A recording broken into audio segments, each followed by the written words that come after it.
Welcome to the Vitruvian Human Podcast. An exploration of body, mind and soul through the vessels of art, science and spirituality. What if our entire purpose here was to embark on a quest to understand our place in the cosmos?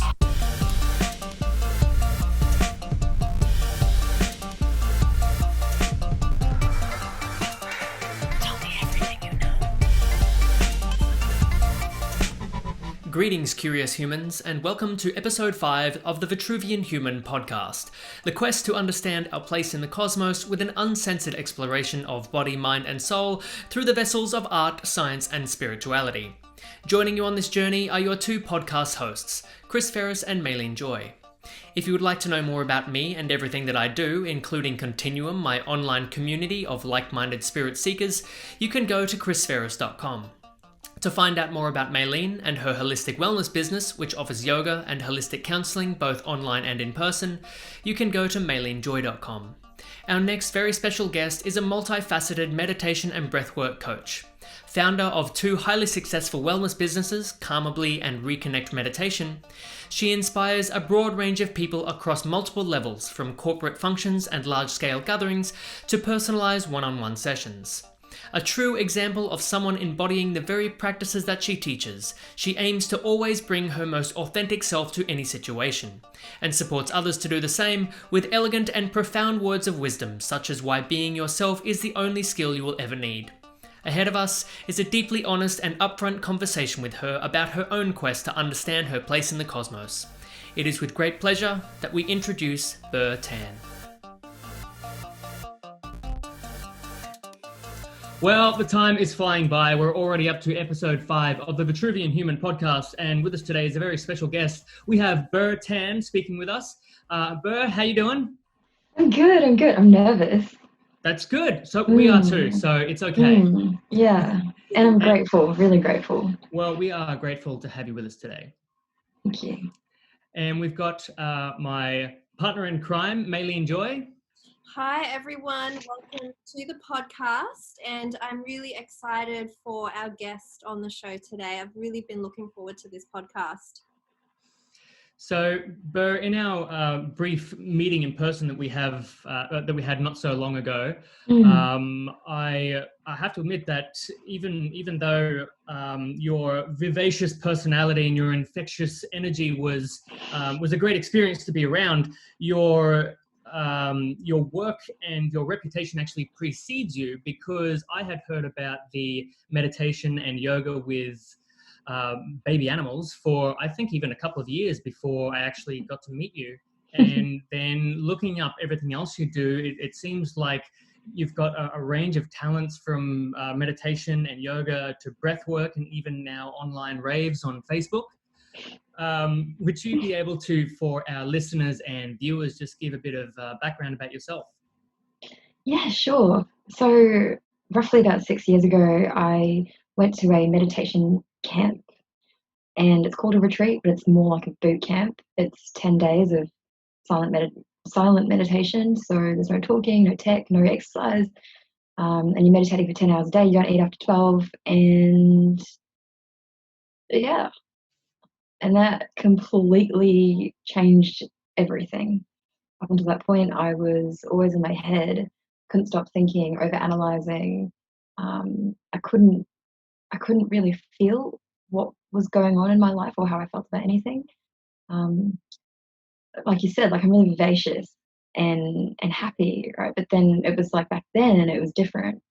It was like a constant, all the time.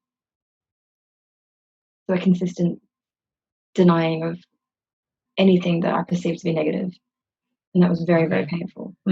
Right. So just blocking out everything that you kind of felt like if you just keep going and just focus on all the positives all the time, then life would be okay. Yeah. Yeah. Yeah. I was like a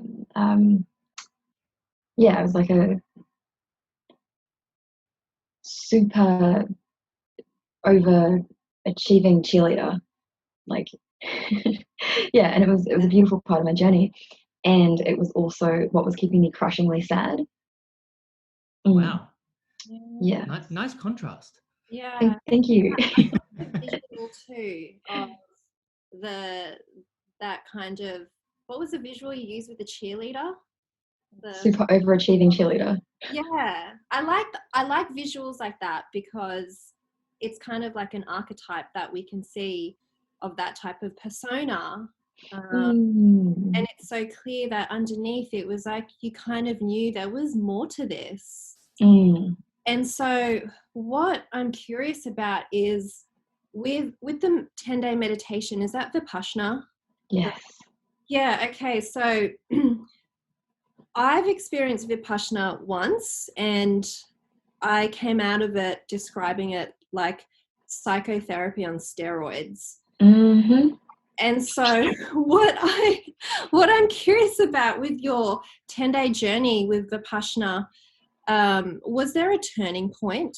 Because you said that was kind of 6 years ago, that was the beginning of you getting out of your head. So during that actual 10 days, what was the turning point for you? Or was it after? Yeah. Am I allowed to swear on the podcast? Absolutely. Oh, yes. Okay, good. So I will tell you the story. So, yes, in answer to your question, there was definitely a turning point. It was between day 6 and 8, and I can't remember. And Chris, you've been on the Vipassana retreat before as well, hey? No. I hear there. I've been on some pretty intense journeys in my life, and that is still an unknown for me. Cool. That's still like kind of another frontier. Awesome. Yeah. So, well, Maileen, you'll remember. It was quite not at all what I expected because I'd thought that meditation. I don't know. I think I'd gone in like thinking that it would be super relaxing, and I didn't know much about it other than what I just said, but I still thought on some level that it would be relaxing. I'm not sure why. And then it was day 3, and I remember my back was getting super strong, and I was feeling really happy about that because I was like, oh, well, I still can't stop overthinking, still can't really feel anything. So if I come out of this with like a really strong lower back, I'll be really happy. And then it was between day 6 and day 8 that it actually created something. So I was sitting behind this woman, and at the end of every day, you're allowed to talk to the teacher for 5 minutes and just ask them any questions. And I was sitting behind her, and for context, again, I hadn't really done any meditation on my own before that, aside from out of a book. So I didn't have any understanding of consciousness, the universe. Wasn't a vegetarian. And I was sitting behind this chick, and she was talking to the teacher, and she's like, oh my God, like, and she's so much emotion in her voice. I was like meditating in my room, and I couldn't stop crying all of a sudden. And I felt like I was going to be sick. And she just like, talking through all this stuff. Then I was sitting behind her, and I was like, what a fucking hippie. I was like, that is never going to happen to me. And then like I just, the meditation finished, and then I went back to my room, and I literally got through like the first half of this sentence. The sentence was, I wonder if this will happen to me. And I got to like, I wonder if that, and then like I just had this full visceral body reaction of like everything is coming. And it was like this like buzzing cloud on the edge of my peripheral. And it was like, and I was like, holy shit, like I feel like I'm gonna be sick. And I started crying. And I was really, really scared, but also really excited because I was like, oh my God, this is all the shit from my childhood that I've known has always been there, but I've been too afraid to actually feel. And so I like let it come through me. And then I like remember this like pivotal moment where it just went like a big, like just a hood or something. And then I was like, and I was like back in my like little 12-year-old self. And so when I was 12, so I always had a really weird relationship with my stepdad, but when I was 12, he crossed the line. So it was sexual abuse, and he crossed it then. And yeah, and it just took me way back to there, and I was like experiencing everything as if it was occurring at that moment. And it wasn't like I'd suppressed it. It was just like I refused to feel it. I acknowledged the experience that happened, but I didn't feel it until then. And then I was feeling it all, and it was like you said, psychotherapy on crack. It was just like so much grief and fear, and then clearing, and the space that it created in me was incredible. I was sporadically going between like extreme like grief to like just levels of like happiness and clarity and joy that I didn't know existed. It was like it just cleared all the shit out, and then I could really feel like who I was and why I was, and my connection with the universe and the world and everything. And yeah, that was the turning point, the first turning point in Vipassana. Wow. Oh, goosebumps. Yeah. Wow. I felt like I was really there with you as you're explaining that real visceral feeling. And then the way you described those polarities, those extremes of the grief and then that euphoria. Yeah. I find that so fascinating. And so Yeah. that was the first turning point for you. And then after leaving I was going to say retreat, but it's really not a retreat. It is, yeah, like you said, it's a boot camp.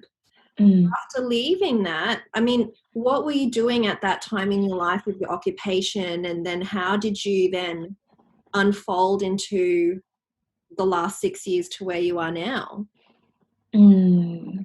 So at the time, I was a primary school teacher, and I was engaged to a police officer, and we'd been together for like maybe 5 or 6 years at that point. Actually, it was 7 when we finally ended it. But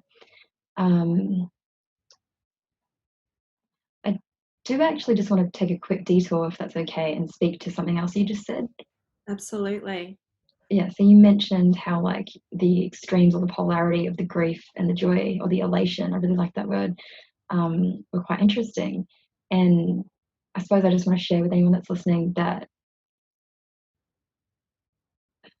what happened was I was living my life in this little spectrum of like I can be this happy and this sad.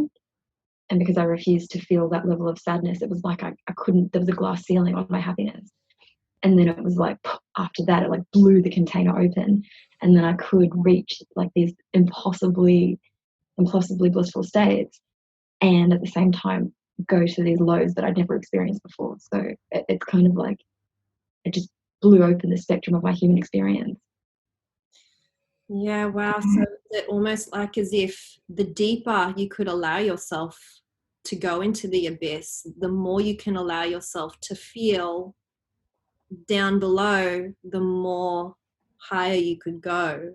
Yeah, the depth of it created the contrast. And so a lot of people I know, like they start meditation or breath work and they get really scared because they're like in the beginning, oh, I feel so good. And then, you know, you would have experienced this, Maileen. You hit the dark night, or like the place where it starts to feel like maybe there's no meaning to life, or you don't understand, like nightmares or flashbacks or some shit are coming up. And I just really want to speak to it because people at some points people just run away then. But it's the necessary experience that creates the contrast necessary for your evolution.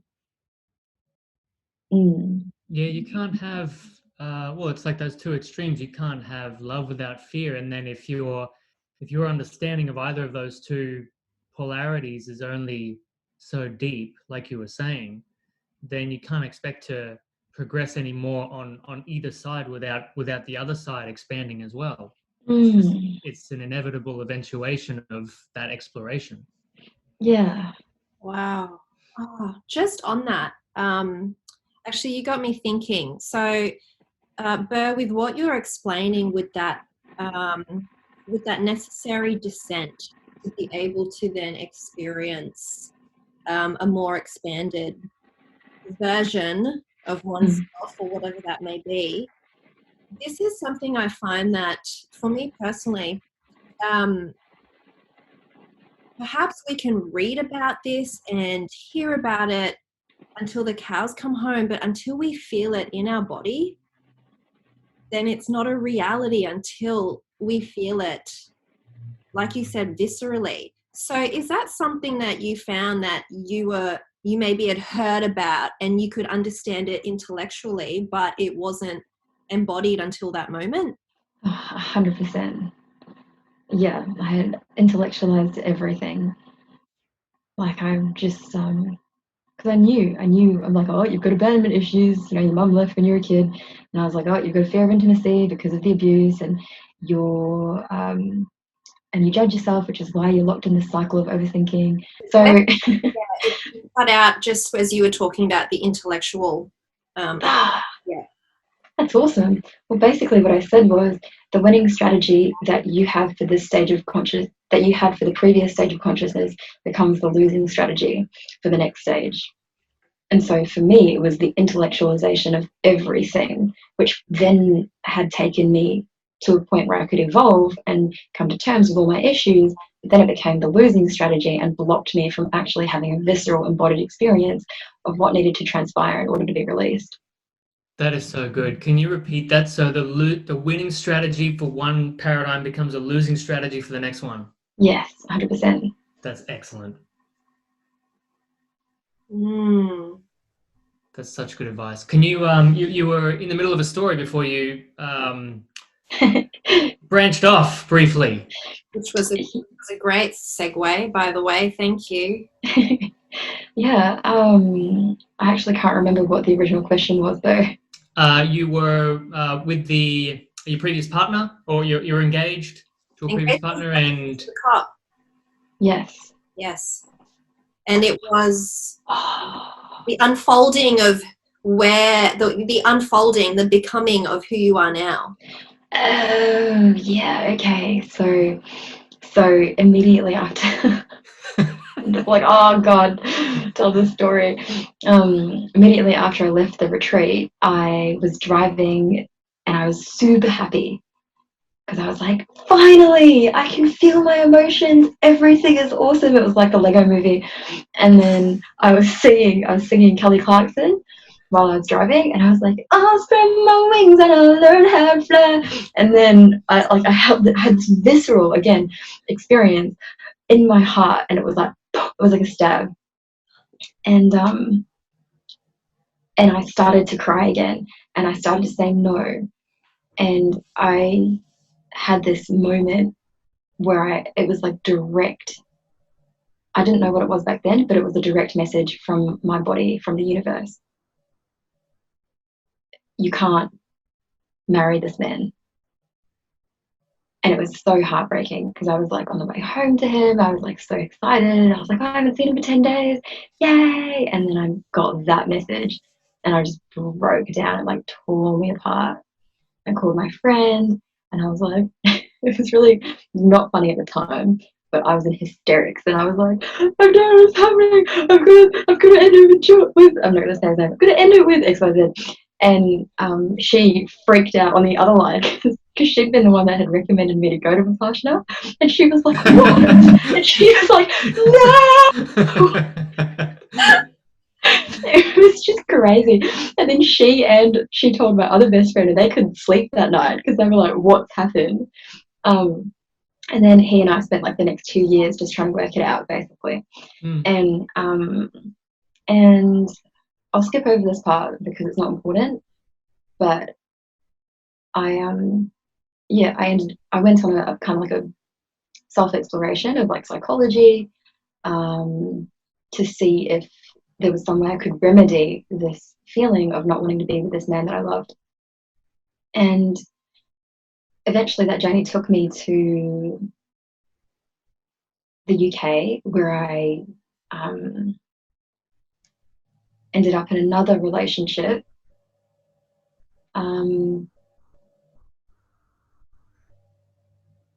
that was really codependent. Mm-hmm. And then I really lost a sense of my identity and myself during that time. And yeah, and I just didn't think that that was possible. I really did not expect to ever feel like I had lost myself so completely through love. I think that was the big piece. It was like through love. I'm like, what? This doesn't make sense. And so after that, I then we ended it, and then I went on this huge like personal development journey. So the intellectualization of everything, and it was like I was listening to all my favorite podcasts and presenters and coaches and gurus and all that to try and almost scratch and scrounge back a sense of self-worth. Like I was like, I've got to, I can't keep feeling this way. And so I eventually ended up with, well, what made me feel okay? Like last time it was like meditation, and I'm like, cool. So I never ever want anybody to go through what I went through, like that depth of like loss of your humanity and then loss of your sense of self. And I was like, cool. So I'm gonna bring meditation and make it as commercial as possible so that people will actually want to consume it. That's cool. Yeah. Very cool. I like that your goal was to actively like make it as commercial as possible to make it so accessible for everyone. What is which can, you know, a practice that can be not just maybe a bit abstract or esoteric for some people, but off-putting for some people who have no idea what it is. For people in the you know, our culture today, even though meditation has become quite a popular thing in and of itself, it's still great that people such as yourself are bringing it, making it more available in a more accessible way. Thank you. Yeah. Thank you. Yeah. And with that commercialization of meditation, what are some of the ways that you're bringing that to people? Well, it's interesting because the first way I tried was to make the meditation and breathwork classes super scientific. Ah, yes. Yeah. And that did not work. And so what was the motivation behind making it scientific? Was it to make it accessible to the majority of people? Yeah, it was to make it less esoteric, less woo-woo, to draw people that ordinarily are just so deep in their minds that they can't even conceive of spirituality. But then that didn't work because it was inauthentic to me, I feel. And so then that's when I brought Karmably into the world. Yeah. And can you give us a time frame? How long ago was this with Karmably? Probably 2 years ago. Yeah. Yeah. Yeah. And can you please tell our listeners what Karmably is about? Yeah. Karmably is meditation and yoga with fur babies, so animals that have either been rescued or raised as part of the family. And the whole principle behind it is to allow their presence to shift you into a state of non-judgment and unconditional love. And the greater thing behind it is understanding that when you're meditating or doing yoga with these animals, they're just going to fuck shit up, and you've got to let go of your perfect practice. Ah. Hey, I see the philosophy behind it. Because so many people won't go there because they're like, oh no, I'm not good at meditation. And I'm like, neither am I. Like you never get good at it. You just learn to observe the chaos. Yeah, that's something that definitely prevents me from continuing in the waves of enthusiasm that I have with meditation. And I hit a point where I feel like, you know, that same kind of thing, that I'm not good at it or I'm not doing it properly. So, and that I think is one of the things that prevents a lot of people from continuing or even trying, because they think, well, I can't stop my mind from working, so I'm not even going to bother. So can you give some advice or an explanation as to how, like, the process of what someone should expect or how one goes about meditating? Awesome. So I feel like I don't need to ask this question, but are you a high achiever, Chris? Like, would you say that you just like when you do something, you're like, your teeth are in it and you just want to like smash it? You could say that, yes. Yes. One might say, One 100%. might say yes. Cool. Okay, so this is why it becomes so difficult for people like you and also like me to meditate. It's because when we start something, we just want to be good at it. Yeah. And we get it perfect and be the best. And meditation is like the opposite of that. Yeah. That's I've never thought of it like that. Mm. It's the consistent surrendering to wherever you are, letting go of where you're supposed to be.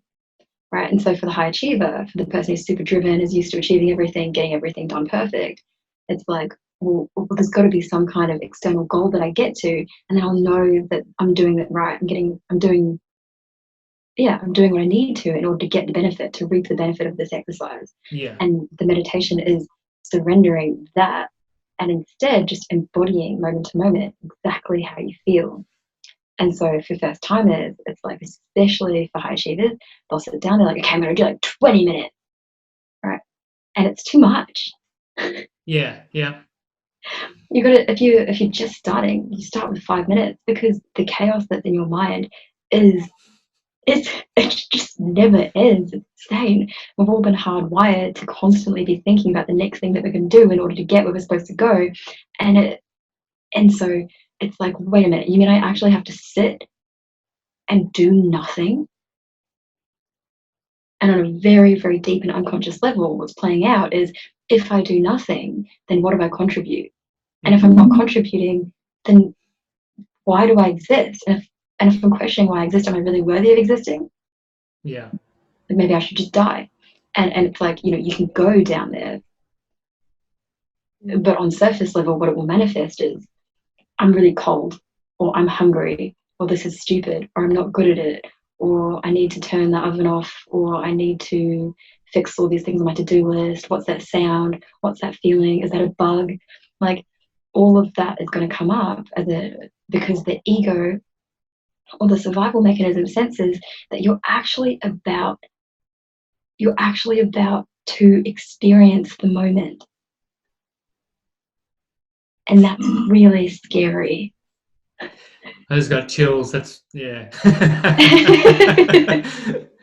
Yeah, wow.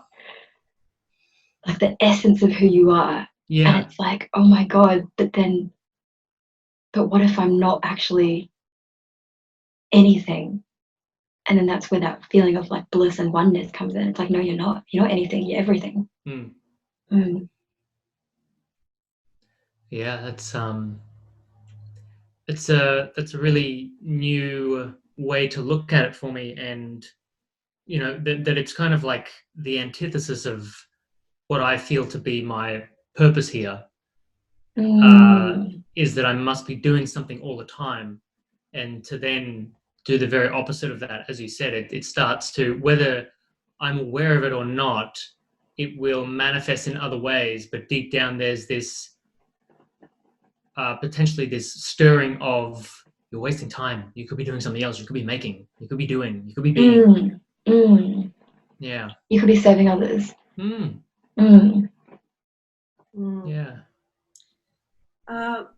But with the intellectualization that you've talked about, in contrast with the embodiment, I was wondering if you could tell us a little bit more about how this kind of interacts with leadership So the intellectual leadership and the embodied leadership, are they opposing or can they work together? Wow, what a great question. Thank you. This is so important right now because all of the forms of leadership are necessary. In order to actually lead, we're all required to double down on our natural gifts, but then also exercise whatever's required to get the rest of them up so that we can all interact as like a massive multifunctioning organism. But to speak to like intellectual leadership versus embodied leadership, so intellectual leadership looks like me telling everyone to meditate, but I'm not doing it myself, or me telling everybody you just need to be with yourself, but I'm like desperate to just serve everybody else, make everyone else feel good. And the issue with intellectualization is that people can feel your truth and your authenticity. They won't know what it is, but if you are intellectualizing your leadership only, then they will feel your inauthenticity and they will follow their feeling over your words. So you might be like, you've just got to, I'll speak to my own experience. If I'm like, oh, make sure that you're willing to give back to yourself at least once a day. And I say that, but then there's this ring of falsehood in my voice that the other human can read and pick up on unconsciously. Consciously, they're like, oh, okay. Unconsciously, there's a part of them that knows that I'm full of shit. Right? And so that's why it's like when we do embodied leadership, it's really powerful because you don't even need to say anything. They can already feel the transmission of your message through the way that you be, or your energetic transmission. So it's like,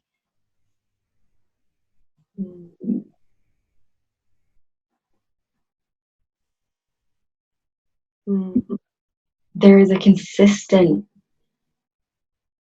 unfolding when it comes to embodied leadership. Like with intellectualized leadership that is only intellectualized and not embodied, eventually your falsehood will be revealed either from them or through your own imposter syndrome, because you'll have an experience of I'm lying, and that will lower your vibration of your frequency, and it will weaken your immune system, and then it will weaken your ability to transmit anyway, and you'll lose trust and faith in yourself because you're out of integrity. And so you cannot maintain that trajectory of your own leadership because it's bullshit.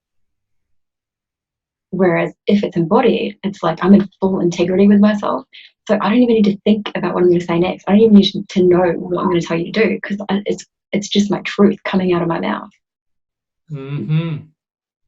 Forever. Yes, and how you explain that, it sounds effortless then to be an embodied leader. Exactly. And you said the word integrity as well. And when I think of integrity, I think of a person's thoughts aligning with their words, aligning with their actions. And all of that is in alignment. And so I can see here how embodied leadership is such a powerful form of leadership. And it's clear that a person who cultivates embodied leadership is one who is also a practitioner. Yes. 100%. An embodied leader is someone who's always willing to practice their own leadership and to be the student and be leadable. That's a really, I'd never heard it put like that. A lot of explosions going on in my brain here today, Ber. Thank you for that. You should it- also get Cody McAuliffe on this podcast, because a lot of this stuff I learned from him. okay, Mm. cool. All right. Mm. The thing that makes me think of is for some time I would watch, people that I'm following, whoever it may be, and they would get up and speak about topics, or they're doing a presentation of some sort, and it's something that I've always gravitated towards, but I had always been very nervous about doing it, making sure that I put all of the content together and then learn it over and over and over again, to the point where I'd memorize word for word, and I would get up and I'd say it like that. And then if someone asked me a question, I'd go, I haven't memorized this answer yet. Because I don't think I knew exactly who I was and who was actually saying these things. I had an idea of who I wanted to be, and I saw my role models who were getting up and speaking in this way, and I'd go, how the fuck do they just get up and talk like this? How are they doing this? How do they know so much stuff? So, and I would try to emulate that by creating the facade of that I knew what I was talking about. And it's not that I didn't have an interest, or I saw what I wanted to be, but I didn't know who I was to actually get there to be that person. And it's only really very recently that I've started these new projects of mine, and because it's something that I'm so integrated with, and I have that integrity and that embodiment of the thing that I'm getting up and speaking about, I started making videos about the new project that I'm doing, and I didn't write down anything. I just got up and started talking, and then I couldn't stop. I had too much content, and I finally got it. It was like what you said, that the embodiment, or the embodied leadership, or however you it's called, and however it presents for someone, but that embodiment of the thing that they are talking about, or that they're preaching, basically. So I can definitely relate to that concept, but I'd not heard it said in such a way. That's amazing. Thank you so much for sharing that, because I was exactly the same. Mm. When I first started with meditation and breathwork, I would memorize and rehearse over and over again everything I was going to say in the introduction, what I was going to say throughout the meditation, and then what I would say at the end. Yeah. Yep. Yeah. And for me, I find that when it's our first time at anything, especially for high achievers, perhaps, is that may be one of those things that we can tend to do, is want to, in our effort to be perfect, we rely more on the tools we know that work. And this is where, for me personally, especially in learning yoga teaching and teaching those classes for the first year, where I would feel like I'd almost shit my pants teaching a class. And I've always been so confident with speaking in public, but the moment I step into a yoga studio, even with 10 people, I'm like, oh my God. And I think because it demanded that I be truthful and be myself. I didn't need to rehearse a script or anything. And so this is what, for me, the yoga teaching has taught me. It was never about me teaching anything. It had to teach me, for at least the first year anyway, to be myself, to be okay with what comes out of my mouth in the moment, and to trust that. So I totally get what you two are saying in that regard. Yeah, 100%. I think it's so so much more intense when the gift you're giving is literally just you and your authenticity. Mm-hmm. And I know that's something that you're really big on with sharing with others, Ber, is that I know that you've said before that being yourself really is the only skill you'll ever need. And so in saying that, being yourself as a skill, that says to me that if you can get better at being yourself as a skill, that then leads to greater competency, which leads to greater confidence. And I love that we each all have these different ways that we can go about bringing ourselves to all of these different paradigms, whether that is, teaching a new model of reality, or offering fur babies in a meditation class, or school teaching, which you've done too, or working as a doctor or a lawyer, whatever that may be. The question always arises is, how can we bring more of our authentic self into that role? Because they're all ultimately roles that we play. And so, there's that dance of finding that perhaps we can identify with roles a little bit too much versus, and then being aware of that and then understanding, this isn't all who I am. I'm actually so much more than this, and to keep reminding ourselves that. So I want to ask you, Ber, what advice would you give someone how do they start to bring more of their authentic selves into their daily life? Someone who's maybe never done meditation before, maybe the term freaks them out, maybe they're just starting on a journey. Like, what would being yourself look like? How does a person start?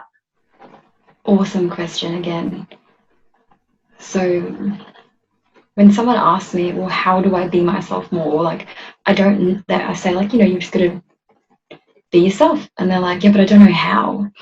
It's because the mind is grasping for a strategy in order to put forward a new persona that is going to still get you liked, attention, acceptance, and love. Does that make sense? So the mind is grasping for a strategy in order to put forward an act that you can play out to ensure your success at being yourself. So essentially, in the grasping of how do I be myself, we've already disowned who we truly are, and we're committed to playing out an act or a strategy. Okay. So I take from that to be yourself would be to maybe to do nothing, to just, it's like in the nothingness you find who you are, because you still, to be yourself, someone thinks they still have to do something to make that happen. 100%, that's it. So if you're still trying to do being yourself, you're already losing. Essentially, and how you be yourself is to stop trying, and moment to moment follow what you want with the willingness to make mistakes and be spontaneous. Okay, so what I get from that is, in the letting go of the doing, of the trying to be oneself, could a person look at that? Means then we've all got cues on who we actually are. I mean, what could a person then ask themselves, okay, what do I naturally gravitate towards? If someone's sitting at an office job for 10 hours a day, 5 days a week, but really while they're there, they would rather be, I don't know, doing doing martial arts on a beach in Brazil. I don't know, you know what I mean? Then maybe there's something in that, there's breadcrumbs in that for them to be more of who they are. Yes. So it could be that a person could invite themselves to look at the cues that they already have in their own life. Great pick up. So a cue is kind of like a moment or a feeling of tension around either I'm lying, this doesn't feel good, or I'm being inauthentic. So the problem with authenticity is that it only exists in contrast to inauthenticity. So the moment you remove that, authenticity is not a graspable thing. So if you can locate the moments or the things in your life that aren't true to yourself, then you can immediately start making new ways of being that allow you to step into your true self. So it's like, okay, like, did I just lie about something? Am I omitting the truth here? So, like, for me, that might be like this whole time, like, my feet have slowly been losing circulation because they're stuck underneath the mattress of my bed, but I'm trying really hard to be grounded, even though I'm a little bit nervous. So, in that ownership, like, that's me being authentic, because I've located a place in me where I'm being inauthentic, which is like I'm just trying to be really cool and like not move, like, so that I look more grounded, more centered, more like what people think a meditation breathwork teacher should look like. My feet are so sore, I can still move them now. Get those feet out and move them. That's fine. Look, I'll show you my foot. There you go. Oh, fuck, that felt good.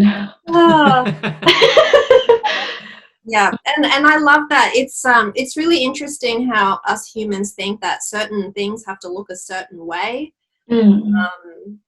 Yeah, and that's one thing that I'm really big on, is being able to relate to people around us as meditation teachers or any type of teacher. But when we think about it, we have our own teachers as well, and our teachers have their teachers. So it's a whole line of teachers, but it's also a whole line of students as well. And so the ultimate teacher is within each of us. Yes. Like, and so what I embody at the moment is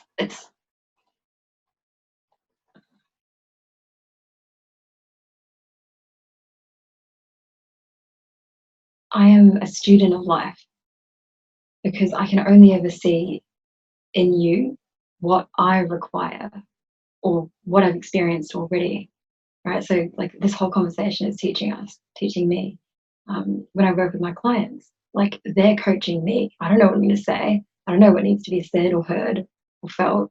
It just comes out. And then in that, I have an experience of, cool, this is what I want to do, or where I'm supposed to be. And the moment we start thinking, I've mastered it all and now I can be the teacher, I don't need to learn anymore, it's the moment that we stop working on what's important to us. Mm-hmm. Yeah.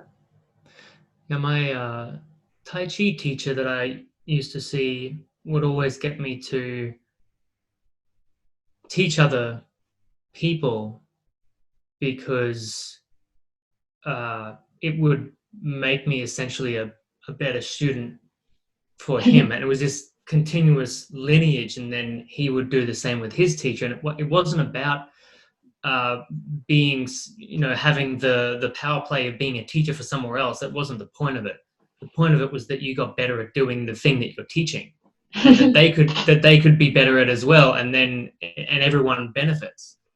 Yeah. Whereas as humans, inevitably, there's always the egoic trap of, is the point of being a teacher so that I have students and so that people can follow me? And then some of us, there's always the potential of losing sight of the reason we started doing it in the first place. Yeah, and I've been through that. I go through that periodically, I would say, because do you guys know much about the 6 human needs? Is this Tony Robbins? No. Okay, please cool. Explain. Yeah, Awesome. please tell us.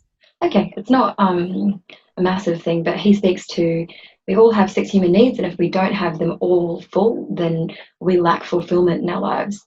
And so there's things like growth and contribution. So how much are you learning? Are you evolving? Are you changing? And contribution is how much are you giving? How much are you serving? Then there's certainty and uncertainty. So it's like certainty, like, okay, I know my money's going to come at this time. I've got a house, I've got a family, I have certainty, I'm safe.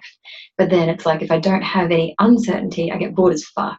So I need to like create, like, you know, going on roller coasters or changing career. And if I have too much uncertainty, well, then I just always feel unsafe and I'm never grounded and life is hell, essentially. That's why he's like, they've got to be full. And the last ones are significance and connection. Connection is obvious, like love, bonding, and then significance is I'm important and this is why I matter. And so I brought this up because, and I do this to myself, which is why I'm speaking to it, like we all need to feel very significant and connected. And if we're missing one or the other, we feel kind of empty. Like, and I've been there. I've been to like the extremes of like the only thing that matters in my life is my relationships and how I'm serving. But then I was just like I had no other purpose in the world except to make other people feel good. And so I also had an extreme sense of worthlessness. Mm-hmm. But then it switched, and especially with Karmably, my significance was like, whoo! Like suddenly I'm like in the media and all this stuff. So I was like, oh yeah, I'm the shit. I made it. You know, but then that took over my life and I was really lacking like time and energy to see my friends, to be with my family, to like have a boyfriend even. And so I was just like so empty in my connection cup that like my whole life began to feel kind of empty. And yeah, and like you said, there is the trap of like I can just begin to do this kind of work so that I feel like important, or like something I like to talk about is the Messiah complex, which occasionally I will go into again. It's like, I've got to save everyone. I'm here to save the world and heal like, you know, all women and all their ancestral lineage and all this crazy shit. But it's like, it's like, no, man, you're just here to heal you. And through that embodiment, everybody else is going to get what they need. Trust. Yeah. I can definitely relate with the messianic complex aspect of life, and I think that's something that's inherent in all of us to keep us going, but also like we all have elements of all of the greatest spiritual teachers, and I think that's why, you know, going back to what what you were saying before about archetypes, I believe we all have the capacity to be, you know, Jesus Christ or Mother Mary or Mother Teresa or whoever we want to, Gandhi or whoever we want to speak about. We have those people inside us. And then when we have moments in our life that kind of ingratiate our ego, or psychedelic experiences do it as well in a very quick and heavy way, but you end up in these points where you go, hang on, I am Jesus. That's it. That's the answer. And because we have this, whether it's a psychedelic experience or a point where you get to in your life where people are starting to put you on a pedestal and your ego is inflated because of it, then we take that beaming light of that iconic figure and go, well, I clearly must be that person because they're all responding in this way. And we lose sight of the fact that it's not that we are that person, we just are all imbued with the capabilities of that person because that's who we are as humans. We all have the capacity to, well, we are all an extension of God in however way you want to see that. And it's about understanding that to say I am God does not mean that, you know, I am the almighty powerful, but rather that I am part of God, and so is everyone else. I don't know how I got onto that. Doesn't matter. But anyway, segue. Yeah. No, that's it though, because we are. Yeah. We are God, and each of us have our own little universe. And once you have that embodied experience of being God, you realize that like you being sacred and special and important is humbling. Because if you make everyone else sacred and special and important, like that little baby that gets born, hasn't done anything, but you love it anyway, unconditionally. Like if everybody else gets that treatment and you don't give yourself that treatment, then what are you saying? Everyone's like this, but spiritually you're different. Mm. So it is. It's like, yeah, we're all God. We're all perfect. Yeah, and you're absolutely right. If that's the case, and if we have those moments of that self-realization, it's our challenge as humans in that we feel that the expansiveness of that unconditional love for all things in the moment that we feel it.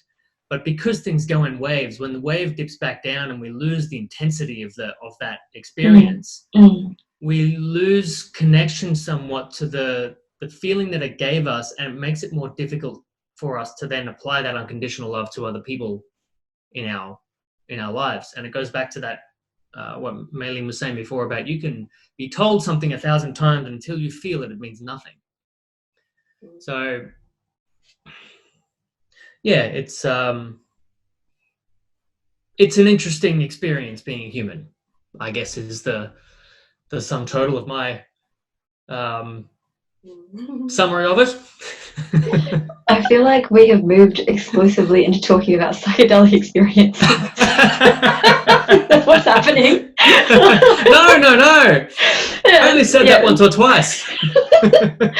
No, but I know exactly what you're talking about. That oneness that you experience. Yeah. Yeah. Well, that would be a good segue into breath work that you do. Can you give us a bit of a rundown about that before we start to wrap up? Yeah. So the breath work I do is similar to Wim Hof. It's not his though. And essentially what we're doing is flooding the entire system with oxygen so that we go into over-oxygenation, which deprives certain parts of the brain of energy. And then that allows us to deactivate. Well, let's go. Okay, so the brain is like lizard brain, the instincts of sex, sleep, and hunger, and then it goes into the mammal brain, which is the limbic system, or our capacity to feel emotion. And then the last way that the brain evolved was the cerebral cortex, the thinking part.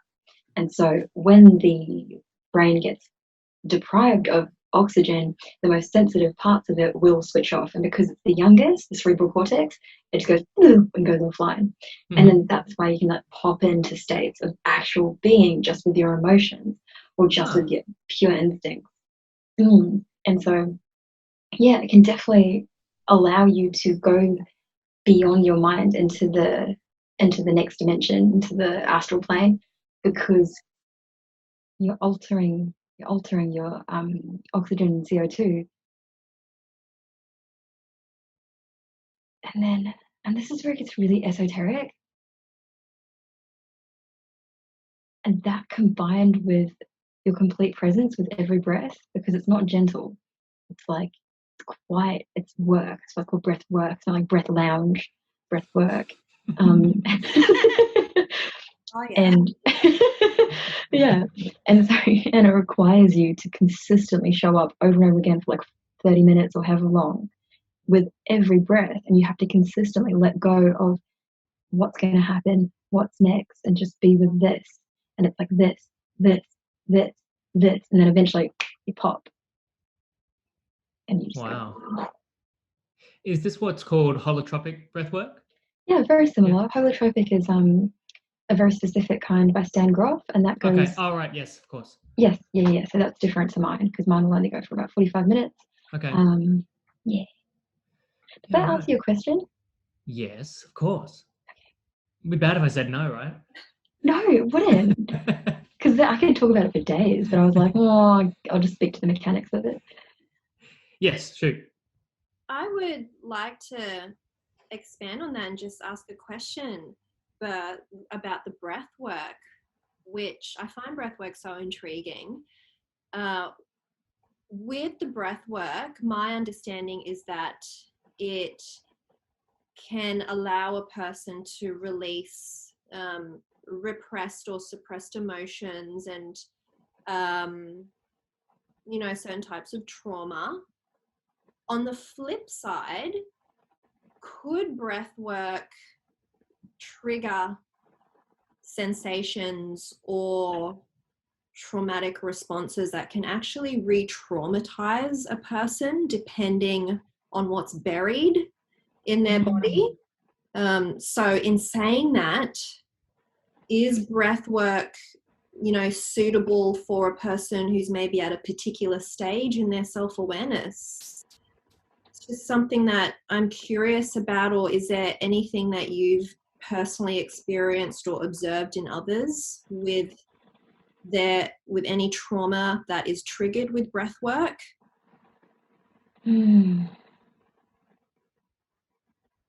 There's so much more to this question. Can it re-traumatize? Is that the question? Yeah, could that happen? Could breath work for a certain type of person who maybe has experienced PTSD of some sort, or could breath work trigger sensations that if a person isn't ready for it, could it re-traumatize them? Cool. Okay, got it. Yeah. So the answer is no. And that's in the context of understanding that the triggering experience, the re-trauma and the reactivation is actually the necessary part of the unfolding healing. So it requires complete faith and trust to surrender it all the way through. And if you run away halfway through that process, then you will get stuck and it will appear like you have been re-traumatized and you're worse off. That makes sense. Mm. So could it be then that with the breath work, if a person was to try this out and see if it suits where they're at in their healing journey right now, for example, could it be that the first step is to find a breathwork guide or teacher who that person feels safe and comfortable with? Yes, 100%. Because, like you said, it can bring up a lot of repressed and suppressed stuff. And to not feel safe in that experience is scary. And it can be unnecessarily painful. I see. So I definitely see how actually one of the core aims of breathwork is to trigger suppressed emotions that could be from traumatic experiences. But then the difference here is that the adult can stay present with a childhood experience, for example, meet with it and allow it to arise in a safe environment. Yes. And it's like the breathwork itself might trigger an experience that the breathwork for you can't resolve. But then it's full trust in following your intuition after that point to go to where the calling is to complete the healing. But some people might have a breathwork experience and then they think that, well, nothing came up in that session, so it didn't work. And then they just go back to their regular lives. They're not listening to their intuition or their heart. There's a calling and it's telling you to go somewhere and do something or be somewhere.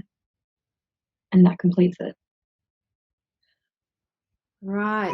So are you saying that there's a type of integration experience after the actual breathwork session where a person then listens to their intuition, or wherever their internal compass is telling them to go, is telling them to maybe go for a yoga retreat, or go spend time with your family member who you've had conflict with, or so it's about following then the breadcrumbs to integrate what came up in the breathwork session. Yeah. Yeah. Yeah. Or even outside of it, because it's like, even with the meditation, sometimes the meditation itself can be just super stressful. And that was me this morning. I just hated life the whole time. Like, when will this end? How has it not been 20 minutes yet? And then I finally got out, and then I had like a huge breakthrough this morning, like massive. I was crying and laughing again. It was like insane. And so what happens is the breath work and the meditation are almost like an activator. Yeah. And I guess that's like any practice, right? Whatever a person chooses to practice, the real practice is in between the sessions rather than the sessions itself. It's the spaces in between. Yeah. Yeah. Right. Oh, thank you for sharing that about the breath work. Really important stuff. Yeah, thank you for asking. Your questions are just insane. I'm like, this is, I'm like, oh. Really, it really like brings me to, yeah, like just it grounds me. And then I'm like, okay, cool. Like, this is deep. Yeah.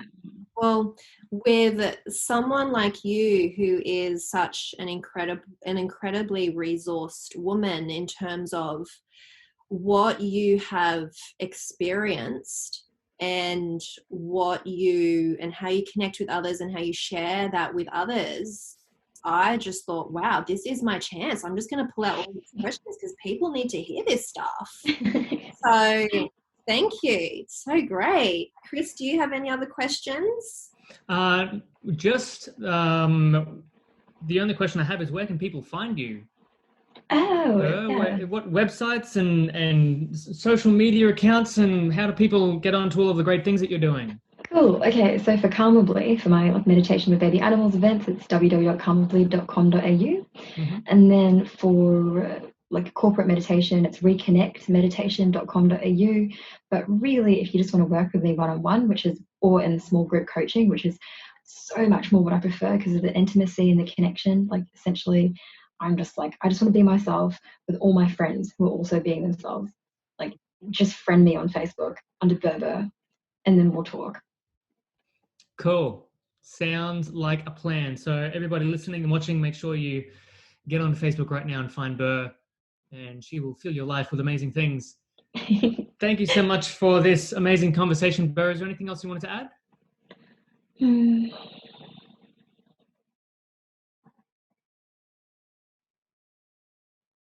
Just the trust piece, I think.